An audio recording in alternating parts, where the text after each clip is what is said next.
on this 8.9 magnitude earthquake that hit in Tokyo. It struck a little before 3 p.m. local time. That was just before 1 a.m. Eastern time here in New York. The epicenter was in the sea, located about 230 miles from Tokyo. And this quake rattled homes and businesses, caused many to collapse. Cars toppled off of bridges, and right now millions of people are without power. They say power was cut to some 4 million homes in and around Tokyo. The bullet trains north of the country stopped. They also had major problems with landslides, people being buried in the aftermath of that. Right now, the confirmed number of people killed, 32, but many experts expect that to go much higher. Again, these are pictures that you're looking at from Tokyo. But this quake then triggered a massive tsunami. 13-foot wall of water having a devastating impact along the northeast coastline. We're going to show you those pictures now where the waves just literally devouring this farmland several miles inland, washing away homes, cars, trucks. You saw huge ships, anything in its path. And again, we'll be showing you more of those dramatic pictures in just a moment. Also, just a new update for you. The U.S. Geological Survey is confirming now that a smaller earthquake, a magnitude 4.6, hit Hawaii. They're saying that this happened at 10:58 p.m. Hawaii time, and they are also issuing tsunami warnings for this earthquake. For Hawaii and the U.S. coastline. This stretches all the way from the California-Mexico border all the way up to Alaska. Meantime, back in Japan, near Tokyo, incredible pictures of an oil refinery burning out of control. Japan also had 4 nuclear plants that were closest to the epicenter of this quake. They claim now that those were shut down safely. And the Prime Minister saying that as of right now, there are no reports of any radioactive material leaking from that power plant. And again, this was about 230 miles away, all away from Tokyo, city of 13 million people. Our reporter, Kyung-ha, is there.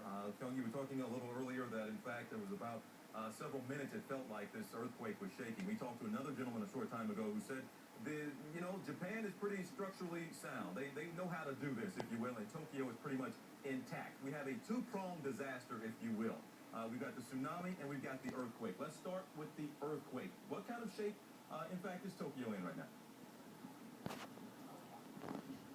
Well, I can tell you that right now there's an infrastructure problem in Tokyo. But before I get to that, let me tell you what was a shared experience in the city of 13 million people. And I just want to give you a small snapshot. And remember, we are hundreds of miles away from the epicenter of the quake. But just take a look at what happened inside our bureau. We haven't picked up anything. The papers all started flying. The walls were shaking. The lights were flickering. Back over here where we have our tapes, they have all fallen off the shelves. And this is, again, a very large distance from where the epicenter of the quake was. And this is just one small snapshot of what people across the city felt. There were reports of damage of some ceilings falling. There are many people who felt the shaking for several minutes. I was in one of Tokyo's busiest train stations, Tokyo Station, and in that station, we felt the shaking for several minutes. The train lines were shut down. The signs were swinging back and forth. The lights were flickering. You could hear children crying. And though there wasn't panic, because people are quite used to earthquakes, even an earthquake of this size, and this did rise to a higher level of concern, this was certainly something sizable. This was different. And especially when the train lines stopped and the underground was told, everybody get out. That's when people knew that we are on the verge of a national disaster. Because this is a country where if your train is just 15 seconds late, there's something wrong. That usually tells people that there's something wrong. So to have an entire train line in one of the most connected cities in the world completely shut down, that is highly unusual, and that raises concern for people. So in the streets of Tokyo, people are on foot. They're trying to get home. But many people, just like New York City, have to commute a great distance. And it is very difficult to get home tonight because all the taxis are taken. There are no train lines. And as far as what we can tell, it is just very, very difficult to get around. So a lot of people walking around trying to figure out what they're going to do. That's the crisis in Tokyo. And so the Prime Minister has urged people to remain calm and just move about your business as best as you can, given the situation. The crisis up north is a different magnitude because of what we've seen, the tsunami, the massive debris that's moving across that region. That is a search and rescue operation. It's still winter here, winter conditions, and they are trying to do the search and rescue now in the dark. So it is going to be a totally different disaster up north, and we may not understand the scope of it for 8 hours until there's light. All right, Kyung we appreciate the update from you. We will continue to check in with you plenty throughout this morning. We appreciate you showing us around that newsroom as well. A lot of places look like that, but again, it's the pictures that are outside right now with these tsunami warnings that are really just striking this morning. It makes you wonder how you even begin to A, find those people, and B, clean up after that type of devastation. Thank you, Kyung. Meantime, tsunami warnings issued for the entire U.S. West Coast now. John Rundle is a seismologist and professor at UC Davis. He's also the founder of the earthquake research group, openhazards.com, and he joins us live from Santa Fe again this morning. And again, we did confirm, in fact, by the USGS that a 4.6 quake did hit in Hawaii as well. Yes. There's expected to be earthquakes in many locations around the world, and of course, some of them are likely associated with major earthquakes, and some of them would have occurred anyway. So, earthquakes can strike potentially without warning, and this one basically did. I'm not aware of any foreshocks that occurred prior to it that were recognized. Japan in particular is a place where the earthquake seismicity is roughly occurs at 10 times the rate that you see in California and the U.S. In the Northridge earthquake, one of the interesting things back in '94 in that earthquake, it was a magnitude 6.7, the largest and most destructive one to strike, the most destructive one anyway, to strike Southern California in a couple of decades.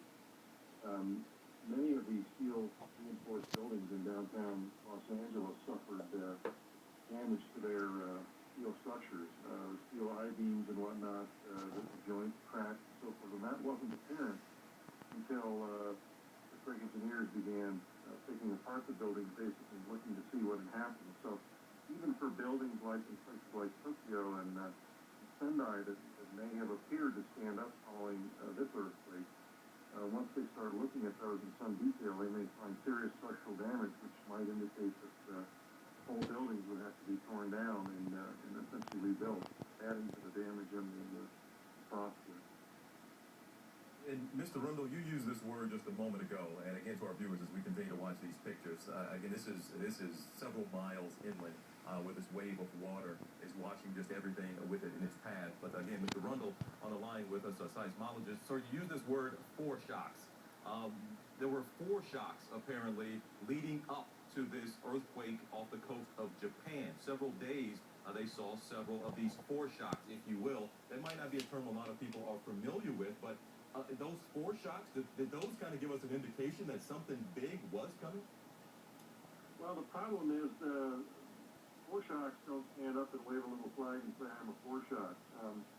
Essentially, they're earthquakes, just like any other earthquakes. Now, in retrospect, you can go back and look and say, well, these earthquakes occurred in the epicentral region of the large earthquake, and therefore we think they were probably associated with that large earthquake. They were probably an impending precursor, but at the time those foreshocks occurred, that wasn't necessarily apparent. So that's difficult. Foreshocks look like any other earthquake, and so it's just not clear, when an earthquake, as it's occurring, when a smaller earthquake is just a smaller earthquake, and when it signals that something larger is about to happen. I want to ask you another question. We've been getting this information from the government about these tsunami arrival times, I guess you could say. But it's important to note that just because they're saying this could these arrival times happen, it doesn't mean that an actual wave is imminent, right? I mean, so we have this breakdown of where they may be coming, including areas around Auckland, New Zealand, all the way into other parts, all the way down to South America. What exactly does it mean for these locales that are getting these warnings about the when a tsunami may come? Well, just like weather forecasting and weather prediction